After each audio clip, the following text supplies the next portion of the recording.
ಪಟ್ಟಣದ ಹುಡ್ಕೋ ಬಡಾವಣೆಯಲ್ಲಿರುವ ಶ್ರೀ ಗವಿಸಿದ್ದೇಶ್ವರ ವೇದಿಕೆ ಮೈದಾನದಲ್ಲಿ ಭಾನುವಾರ ಹೊಸದಾಗಿ ಆರಂಭಿಸಲಾದ ತರಕಾರಿ ಮಾರುಕಟ್ಟೆಯ ವ್ಯಾಪಾರಕ್ಕೆ ಸಾರ್ವಜನಿಕರಿಂದ ಉತ್ತಮ ಪ್ರತಿಕ್ರಿಯೆ ವ್ಯಕ್ತವಾಗಿದೆ. ಮುಂಜಾನೆ 6 ಗಂಟೆಯಿಂದ ಆರಂಭವಾದ ತರಕಾರಿ ವ್ಯಾಪಾರ ಮಧ್ಯಾಹ್ನ 12 ಗಂಟೆಯವರೆಗೆ ಭರ್ಜರಿಯಾಗಿ ನಡೆಯಿತು. ಪ್ರತಿ ಭಾನುವಾರ ಮಾತ್ರ ತರಕಾರಿ ಮಾರುಕಟ್ಟೆಯನ್ನು ಹುಡ್ಕೋ ಬಡಾವಣೆಯಲ್ಲಿ ನಡೆಸಲಾಗುವುದು.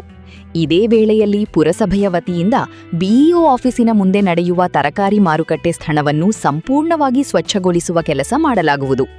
ಇದರಿಂದ ವ್ಯಾಪಾರಿಗಳಿಗೆ ಮತ್ತು ಗ್ರಾಹಕರಿಗೆ ಇಬ್ಬರಿಗೂ ಅನುಕೂಲ ಆಗುತ್ತದೆ ಎಂದು ಪುರಸಭೆ ಮುಖ್ಯಾಧಿಕಾರಿ ಮಲ್ಲನಗೌಡ ಬಿರಾದಾರ ತಿಳಿಸಿದರು. ಸಾರ್ವಜನಿಕರು ಹಾಗೂ ವ್ಯಾಪಾರಿಗಳ ಪ್ರತಿಕ್ರಿಯೆ. ನೀಲಮ್ಮ ಅಯ್ಯಪ್ಪ ಮೇಟಿ, ಅರೇಶಂಕರದ ವ್ಯಾಪಾರಿ. ಇಲ್ಲಿ ವಿಶಾಲವಾದ ಸ್ಥಳಾವಕಾಶ ಇದ್ದು ವ್ಯಾಪಾರ ಚಲೋ ಆಯ್ತು. ಆದ್ರೆ ಇಲ್ಲಿ ಕುಡಿಯುವ ನೀರಿನ ವ್ಯವಸ್ಥೆ ಮಾಡಿಕೊಡಬೇಕು ಎಂದ್ರೆ. ಪ್ರಭು ಸೂಳಿಭಾವಿ, ಬಸರಕೋಡದ ವ್ಯಾಪಾರಿ. ವಾರಕ್ಕೊಂದು ದಿನ ಇಲ್ಲೇ ಮಾರ್ಕೆಟ್ ಮಾಡಬೇಕು. 2-3 ವಾರ ಹೋದ್ರೆ ಗಿರಾಕಿಗಳು ಇಲ್ಲಿಗೆ ರೂಢಿ ಮಾಡ್ಕೊಳ್ತಾರೆ. ನಾವಿಲ್ಲಿ ವ್ಯಾಪಾರ ಮಾಡುವಷ್ಟರಲ್ಲಿ ಅಲ್ಲಿ ಹಳೆ ಜಾಗವನ್ನು ಕ್ಲೀನ್ ಮಾಡಿದ್ದಾರೆ. ಚಂದಾ ಸಾಹೇಬ್ ನದಾಫಾ, ವ್ಯಾಪಾರಿ. ಹೊಸ ಏರಿಯಾ ಆಗಿದ್ದರಿಂದ ಇವತ್ತು ವ್ಯಾಪಾರ ಸ್ವಲ್ಪ ಕಡಿಮೆಯಾಗಿದೆ.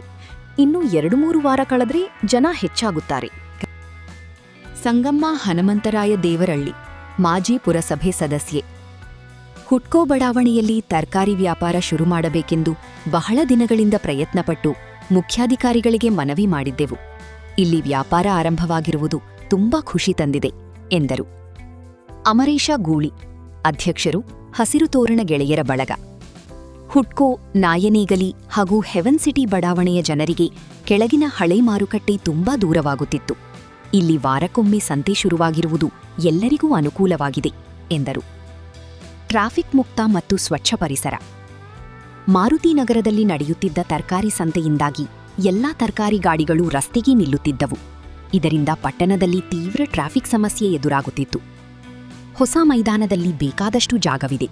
ಧೂಳು ಇಲ್ಲದ ಸ್ವಚ್ಛವಾದ ಸ್ಥಳದಲ್ಲಿ ವ್ಯಾಪಾರ ನಡೆಯುತ್ತಿರುವುದು ಸಂತಸ ತಂದಿದೆ.